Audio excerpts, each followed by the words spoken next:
আসসালামু আলাইকুম।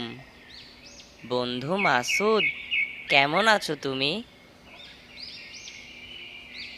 আলহামদুলিল্লাহ, আল্লাহর মেহেরবানিতে আমি অনেক ভালো আছি। তুমি কেমন আছো? আলহামদুলিল্লাহ, আমি ভালো আছি। তবে সামান্য ঠান্ডা জ্বর হয়েছে। এখন আগের থেকে অনেক ভালো আছি। আল্লাহ তোমাকে রক্ষা করবেন ইনশাআল্লাহ। ইনশাল্লাহ। তবে তো তুমি প্রতিদিন 5 ওয়াক্ত সালাত আদায় করতে পারছো না মনে হয়।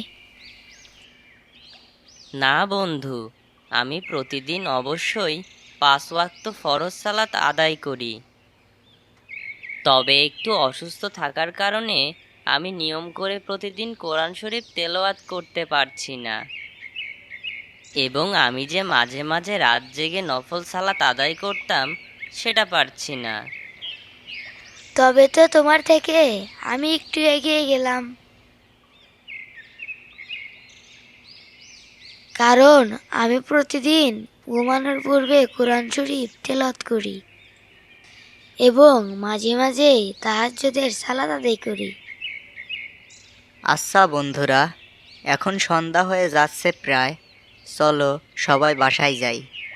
হ্যাঁ বন্ধুরা, চলো সবাই বাসায় যাই। জানো বোন, আমার মনটা আজকে অনেক খারাপ। কেন ভাইজান, কি হয়েছে তোমার? বন্ধু মাসুদ আমার থেকেও বেশি নেকি অর্জন করছে। সেটা কিভাবে? তুমি তো প্রতিদিন নিয়ম করে 5 ওয়াক্ত ফরজ সালাত আদায় করছো। কিন্তু সে প্রতিদিন নিয়ম করে কোরআন তেলাওয়াত করছে এবং মাঝে মাঝে তাহাজ্জুদের সালাতও আদায় করছে।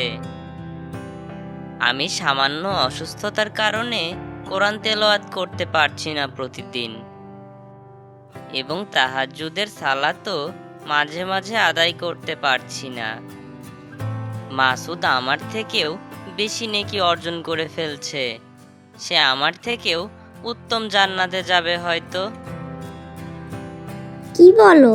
কে কোন স্থানে যাবে সেটা একমাত্র আল্লাহ তাআলাই ভালো জানেন, কারণ তিনি একমাত্র ইলমে গায়েব। তবুও আমার মন খারাপ হয়ে যাচ্ছে।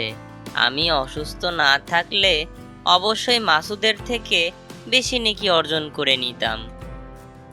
ঠিক আছে ভাইজান, চলো তাহলে আমরা বাবার কাছে যাই। তিনি আমাদের হয়তো কিছু নসিহত করতে পারবেন।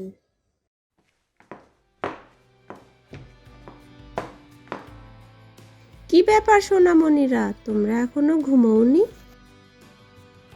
না আম্মা, আমার ঘুম আসছে না। কেন বাবা, কি হয়েছে তোমার? তুমি তো অসুস্থ, তোমার এখন বিশ্রামের প্রয়োজন। ভাইজান একটা ব্যাপারে খুব দুশ্চিন্তা করছে। তাই নাকি? কি হয়েছে আমাকে খুলে বলো। আমার বন্ধু মাসুদ প্রত্যেক দিন 5 ওয়াক্ত ফরজ সালাত আদায়ের পাশাপাশি তাহাজ্জুদের সালাতও মাঝে মাঝে আদায় করছে এবং প্রতিদিন নিয়ম করে কোরআন শরীফ তেলাওয়াত করছে, যেটা অসুস্থ থাকার কারণে আমি করতে পারছি না। সে তো আমার থেকে বেশি নেকি অর্জন করে ফেলছে। ও আচ্ছা, এই ব্যাপার। ঠিক আছে, চলো তোমার আব্বাজানের কাছে, দেখি তিনি কি বলেন।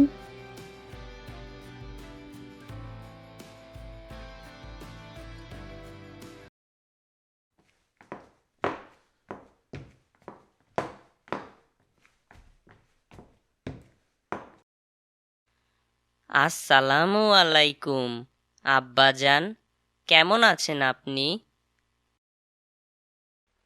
ওয়ালাইকুম আসসালাম। কি খবর আমার ছোট্ট সোনামণি? তোমার এখন শরীর কেমন আছে? আলহামদুলিল্লাহ, এখন একটু ভালো আছি। তবে আমি একটা ব্যাপারে খুব চিন্তিত। কি হয়েছে বাবা? আমাকে খুলে বলো। জানেন আব্বাজান, মাসুদ প্রতিদিন 5 ওয়াক্ত ফরজ সালাত আদায় করার পাশাপাশি কোরআন তেলাওয়াত করছে নিয়মিত এবং মাঝে মাঝে তাহাজ্জুদের সালাত আদায় করছে।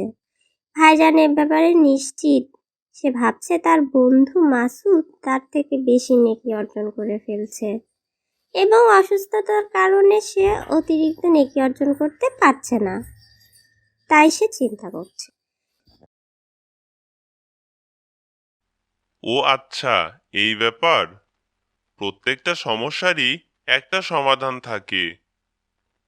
আমি তোমাকে তোমার সমস্যার সমাধান দিয়ে দিচ্ছি বাবা, তুমি দুশ্চিন্তা করো না। আপনি কি বলছেন? এই সমস্যার সমাধান আপনি কিভাবে দিবেন? ইনশাআল্লাহ, আমি তোমার সমস্যার সমাধান করতে পারবো বাবা আহমদুল্লাহ, তুমি দুশ্চিন্তা করো না।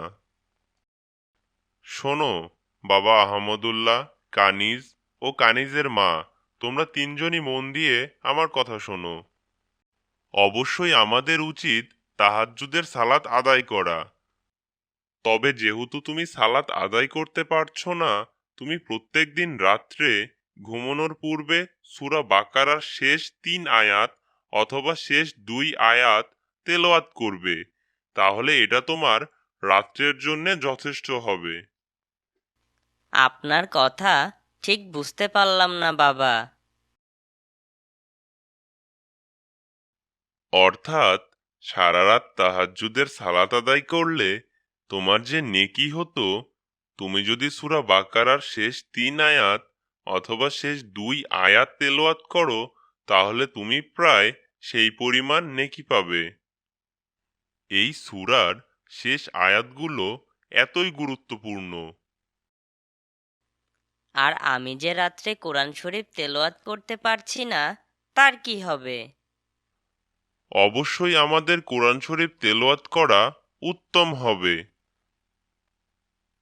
তবে যেহেতু তুমি অসুস্থ, প্রত্যেকদিন রাত্রে ঘুমানোর পূর্বে সূরা ইখলাস 3 বার পাঠ করবে। অবশ্যই কোরআন শরীফ তেলাওয়াত করা উত্তম কাজ হবে।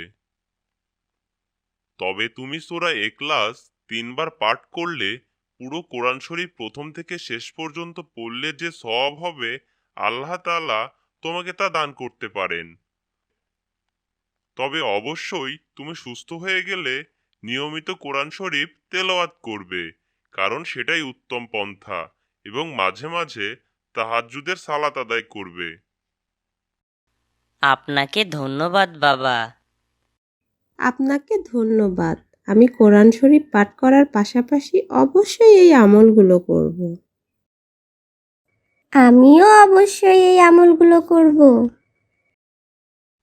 ঠিক আছে, এখন তোমরা ঘুমোতে যাও।